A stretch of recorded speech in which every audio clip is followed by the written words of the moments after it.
How's everyone doing today? It's your boy JJ Domination. Sorry about the delay. It popped up on my screen a little bit too late. But we're going to be here with our Week 6 predictions. Of course, I did not do a prediction video for this game between the Giants and the Patriots. I just didn't have time to do a breakdown.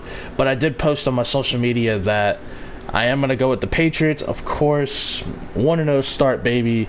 Let's go. We have 4 teams on a bye this week. We have the Indianapolis Colts, Chicago Bears, Oakland Raiders, and Buffalo Bills all on a bye. So 14 games throughout the week. It would be cool to maintain my 10 to 11 wins per week status, but this week's going to be tough. I mean, no lie, this week is going to be pretty tough for predicting games. You have at least several games that could go either way, especially during the 1 o'clock hour. So let's just go ahead and get started with the London game of the week. The Carolina Panthers versus the Tampa Bay Buccaneers. It's not in Tampa Bay, it's in London. I kind of feel bad for Tampa Bay because they don't even get, like, a home game in the rivalry, but it's kind of whatever. Last time these two teams faced off, Tampa Bay was able to neutralize Christian McCaffrey to 37 rushing yards, and they were able to beat the Cam Newton-led Carolina Panthers. Ever since this team started Kyle Allen, they have been 4-0, and that goes back to Week 17 of last season when they faced the New Orleans Saints. They're in Tampa Bay, or they're not in Tampa Bay, excuse me, they're in London. Weird shit happens in London. Meanwhile, Jameis Winston and company, they've been able to put up some points on the offensive side of the ball. Their defense hasn't been particularly great. However, I think in London, crazy things can happen. So I guess I'm going to go with Carolina. I'm going to go with the Panthers. They have yet to beat Tampa Bay this year. I think they just find a way to get it done. And I feel like they're going to be able to do enough to get it done in that instance. This game, I'm going to be honest, I really don't care about, but it is a pretty crucial game to a lot of people and like who will have the number 1 overall pick, in my opinion. But you have the Washington Redskins. Keep in mind, they're 0-5 and, they're 0-5 or whatever, and they just fired their head coach. And I think their offensive line coach, Bill Callahan, is going to be the interim head coach. And they're facing Miami, who's 0-4, but they're coming off a bye week. They're in Miami. This is the best chance Miami has to win a game all year. I just don't know who to pick. The Redskins, to me, are the better team, so I am going to go with the Washington Redskins. Listen, their defensive line is still really good, and Case Keenum against the Dolphins defense, which is supposed to be bad, one of the worst defenses in the NFL. I think I'll go with Washington. Eagles at Vikings, this is a very intriguing matchup, as is every matchup in my opinion. Minnesota, undefeated at home. They've been able to run the ball very well at home. The fewest pass attempts, for Kirk Cousins is at home. Whereas Philadelphia is very stacked on the offensive and defensive line. But their secondary, the pass defense, is ranked 32nd. They just let teams throw all over them and accumulate a lot of yards. But yet their scoring defense isn't as bad. But to me, the key in this game is if Dalvin Cook's going to be able to run the football. Philadelphia, very stout on the defensive line. They have a pretty solid rotation despite a few injuries on the defensive line. But Minnesota, do I think their offensive line will be able to hold up against Philadelphia's? The answer is no. Do I think Minnesota's defensive line can give Philadelphia a test? Yes, I think Danielle Hunter and Everson Griffin will put up a good fight against Jason Peters and Lane Johnson. However, I am going to have to go with Philadelphia. So 3 away teams winning games so far. Let's see what happens here. In my honest opinion, I think this game right here could be game of the year. Not game of the week, game of the year. If we see anything like we saw last week from Deshaun Watson. Kansas City's at home. They just came off a primetime loss to the Indianapolis Colts, whereas the Houston Texans beat a shitty Atlanta defense. I mean, I don't really know what to take away from it other than Deshaun Watson just obliterated the stat sheet whereas Patrick Mahomes got obliterated by the Indianapolis Colts defense because only 13 points was scored as an offense. I can go ahead and assure you they'll score more than 13. I think both teams will. This game has the potential to be similar to the 2017 matchup between the Houston Texans and the Seattle Seahawks, where it was Deshaun Watson versus Russell Wilson. This time around, it's Patrick Mahomes, who, outside of maybe Russell Wilson, has been the best quarterback this year. It's going to be tough. I think I'm going to give Kansas City the edge. I can't see them losing back-to-back home games. It's going to be an interesting game. I can't even tell you if it's going to be close or not. I just think it's going to be interesting. There's also a chance that Tyreek Hill will be able to come back this week and play. Even if he doesn't, I still like Kansas City a little bit more than Houston. Both offensive lines are a little beat up. Houston's not the greatest, but they didn't give up a sack last week. Kansas City's dealing with some injuries on the defensive side of the ball as well with Chris Jones. So it's just going to be interesting. I think Kansas City pulls it out. Here we go. My upset of the week, I'm going to go with Jacksonville. You may be thinking to yourself, JJ, it's not really an upset. Yes, it is. The New Orleans Saints are 4-1. The Jaguars, I believe, are 2-3. And New Orleans, it's been very interesting. They're like the boxer that takes a stiff shot, one that knocks them to the ground early in the fight, and they have just been trying to survive every other round. That's what's been going on here with the Saints. Drew Brees goes down, and this team is like, oh crap, we have to find different ways to win and get out of this game and move on to the next. So against the Seattle Seahawks, it was their defense and their special teams unit that kind of carried them to that victory. And then the week after, it was the defense, especially the defensive line, that helped get the victory against the Dallas Cowboys. And then last week, it was the offense and a combination of like the defensive line getting pressure on Jameis Winston. I think their defensive line is legit. The last few weeks, definitely, it's been more glaring than ever before. I don't know if they're stepping up because of Drew Brees' his injury. I don't know if they're actually this good. And I know that's kind of a weird statement to make, but they look very good. Marcus Davenport has made a huge jump this year. I think the team definitely needed that shot in the arm. But I think I'm going to go with Jacksonville here in my upset of the week. I just feel like at home, you know, they're getting Jalen Ramsey back. There's a chance Alvin Kamara may not be able to make it this game and be able to play. If he does, I still like my pick with the Jacksonville Jaguars. I just feel like Jacksonville will be able to get it done. The Saints secondary can be neutralized if you're able to neutralize the pass rush, because their secondary isn't the greatest. They got good football players in that secondary, but they're not the greatest. So I will be going with Jacksonville. Another intriguing matchup, the Seattle Seahawks going to Cleveland to take on those Browns. Seattle is coming off a longer week because last week on Thursday Night Football, they took care of business against the Rams in a very close game, came down to a missed field goal, whereas Cleveland is coming off a short week where they got obliterated by the NFC West Division rival of Seattle, the San Francisco 49ers. I mean, they got obliterated, they got humbled. I think Cleveland at home is going to bounce back with a statement win. So I will be taking Cleveland. I don't really have any logic behind taking Cleveland because, in my opinion, Seattle is the better team. They have the better coach, the best quarterback in football. They've been able to run the football pretty well. They have Tyler Lockett. I don't know. My gut is telling me to pick Cleveland. I'm going to stick with my gut. It has worked this year, and I'm hoping it can work this week. Bengals at Ravens. Cincinnati may be unbeaten, but these division rivalry games are always very interesting. Their first division rivalry game against the Pittsburgh Steelers didn't go quite as well. I mean, when you give up 8 sacks and you can't run the football as well, I mean, that's not going to help your cause. Baltimore, it's been an intriguing ride for them. You know, they got beat down by the Cleveland Browns, and then they bounced back against the Steelers in a game that was pretty ugly. But I'm going to give Baltimore to win.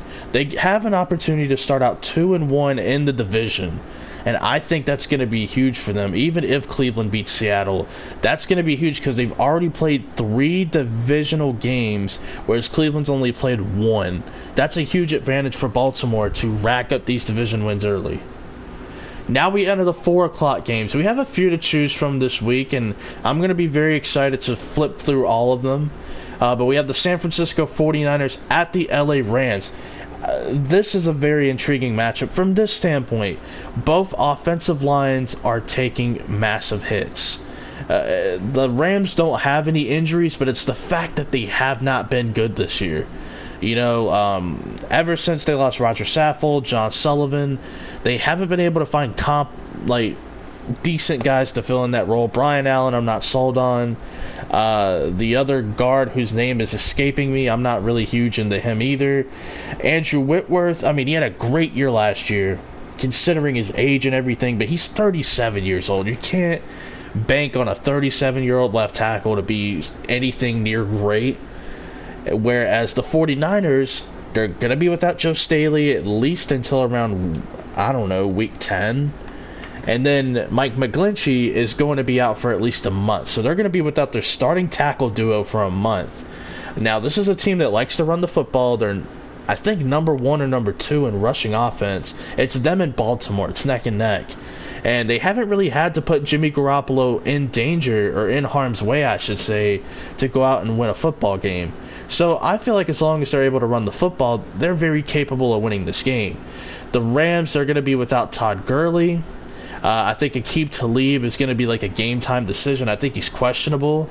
I'm not feeling the Rams' offensive line, and I just think the 49ers' defense, the way they have been playing, they look legit, and their undefeated record would indicate that they are legit. I will be going with San Francisco to win this game. Falcons at Cardinals, I can assure you if Atlanta loses, they're going to fire Dan Quinn. That is just my gut feeling. However, I don't have them losing. Now, let me break down this game a little bit, because I don't want it to be that swift. Atlanta, they're 1-4. Their defense has been terrible. Actually, watch the film. They have been terrible on defense. That Houston game just shows me everything I need to know about the Falcons defense. There's no discipline there on that side of the ball. There's no communication. And outside of Grady Jarrett and Deion Jones, 2 players that I have hit on when it comes to the whole drafting thing. I'm not really great at it, but I like to think I'm okay. I'm pretty good. Those are the only 2 good players Atlanta has on defense. Trufant has not played well. The other linebackers haven't played well. The defensive ends haven't played well. They're last, or at least bottom 4 in a lot of statistical categories. Their defense is terrible, but they're going up against an offense in Arizona. They've been pretty good, Arizona. They've been able to move the football on everyone. Their main problem is not scoring touchdowns in the red zone. They've had to settle for field goal time after time after time because they cannot convert those third downs in tight areas in the red zone. So I think I will be going with Atlanta. They have the better players. I trust Matt Ryan against a garbage team. What can I say? I'm going to be picking Dallas right here to win this game, but folks, let me tell you, this is the true definition of a trap game. This game right here, on paper, it looks like the Cowboys should handle business. The Jets haven't won a game. The Cowboys coming off 2 straight losses against legit competition. This should be a walk in the park for Dallas, but you have Sam Darnold coming back. I think Quinnen Williams might be able to play in this game. I mean, they're going to get some guys back. They won't be getting Chris Herndon, their tight end, who's coming off suspension. He tried to work out this week, messed up his hammy. It's strange, so he'll be missing this week and probably next week. The Jets, on paper, should lose this game by a good bit. I think it's going to be closer than people think. I'm feeling a 27-23 type of game for the Dallas Cowboys. I think they win. I think they take care of business. I think the Jets corners just can't hold up against Amari Cooper and Michael Gallup and even Randall Cobb. But when it comes to running the football, it's going to be a little tough. I don't think Zeke gets 100 yards. I think he gets maybe 87, 89, and a lot of it comes in like the third quarter. That's the definition of a trap game. Don't throw any money down on that game. Just don't. It's not worth it. Titans at Broncos. Denver just got their first win of the season. whereas Tennessee is coming off a loss against Buffalo. There's no shame in losing to Buffalo, except for when they only score 14 points. You have the better talent, and you can't score 14 points. That's the only time you should be ashamed. Denver, they beat the LA Chargers last week. This is a tough game to predict. This is another one I'd stay away from. I want to lean towards Denver, but I think I'm going to take Tennessee. I just think Tennessee's going to go in there, run the football, take care of business, win by 4 points, and get out. Steelers at Chargers, this is my lock of the week. I'm going Chargers. If the Los Angeles Chargers lose to a third-string quarterback, I'm done with the LA Chargers. I don't care if they win like the next 10 games in a row. I'm done with them. You're 2-3. You have blown at least 2 legitimate games this season. You're facing Devlin Hodges, a third-string practice squad quarterback from Sanford.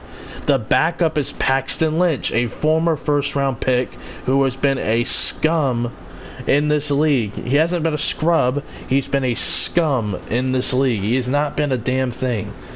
If you lose to Devlin Hodges, we cannot talk about you in any sort of division win or any sort of contention. We're done. Finally, the Detroit Lions taking on my Green Bay Packers. This is going to be a fun one. Green Bay has not beaten Detroit since 2016.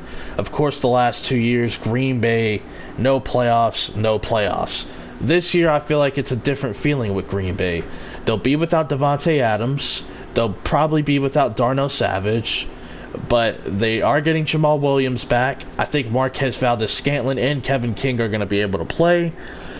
But the way Detroit plays football this year, number one, they deserve a lot more credit. They've played 3 really good quarterbacks this year. Phillip Rivers, Carson Wentz, Patrick Mahomes, done a great job against all of them.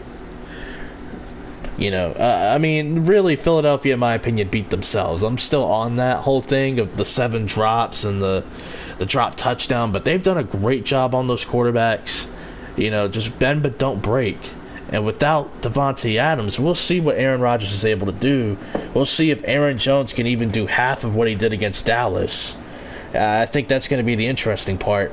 Detroit's pretty stout in the run defense. I don't know where they rank statistically at the top of my head, but I know that they have a lot of dudes that can play the run, and they play man coverage a lot. And against this team, with receivers who aren't the greatest at creating separation, you're going to have to scheme them open. You can't throw a bunch of contested passes to undrafted receivers. It's not going to go the best. And I think Detroit Lions fans should be confident that they're going to beat Green Bay. They should. They have every right to be. Their team is very good this year. However, I don't bet against my team. I'm not picking against them. Are you kidding me? I don't care. I don't care if I lose. I care if they lose. I don't care if I get it wrong. But I definitely care if they lose. Okay? Because in my opinion, they are the team to beat in this division. It's not Chicago. It's not Minnesota. Detroit is the team to beat. You want to know why? Because we haven't beaten them in 2 years. If we can beat them, that'll say a lot about us. We finally beat Detroit. First time since 2016. It has to happen. And all 4 times we lost to Detroit during 2017 up to this point, they have scored at least 30 points. We have to come out there. We have to find ways to score the football. It's not rocket science. You just have to find ways to get it done. You can't rely on one person. You got to spread it around. You want guys to step up and to be elevated. You also want your quarterback to have trust in them and to elevate them himself. That's what Brett Favre was able to do so well. That's what the greats are able to do. Aaron Rodgers is great. He is terrific, and he has been able to elevate throughout his career. This is a good week to do that and then some. Because Detroit is no scrub. Okay, they're pretty good. And for Detroit's offense against our defense, listen, if Kerryon Johnson has a great game, it's going to be tough. Because those linebackers are going to bite on play action, and Stafford may have a few shots to where he can launch the ball down the field. But we'll see. I'm going with Green Bay. I think it's going to be close. I think it's going to be very entertaining. But hopefully you guys enjoy, and just a quick recap of the picks. I'm going with the Carolina Panthers, the Washington Redskins, the Philadelphia Eagles, the Kansas City Chiefs, my upset of the week being the Jacksonville Jaguars, the Cleveland Browns in a statement win. I'm going with Baltimore. I'm going with the San Francisco 49ers. I'm going with the Atlanta Falcons, the Dallas Cowboys in a squeaker, the Tennessee Titans, the Los Angeles Chargers, and my Green Bay Packers. So hopefully you guys enjoy. Have fun for week 6 of the NFL season.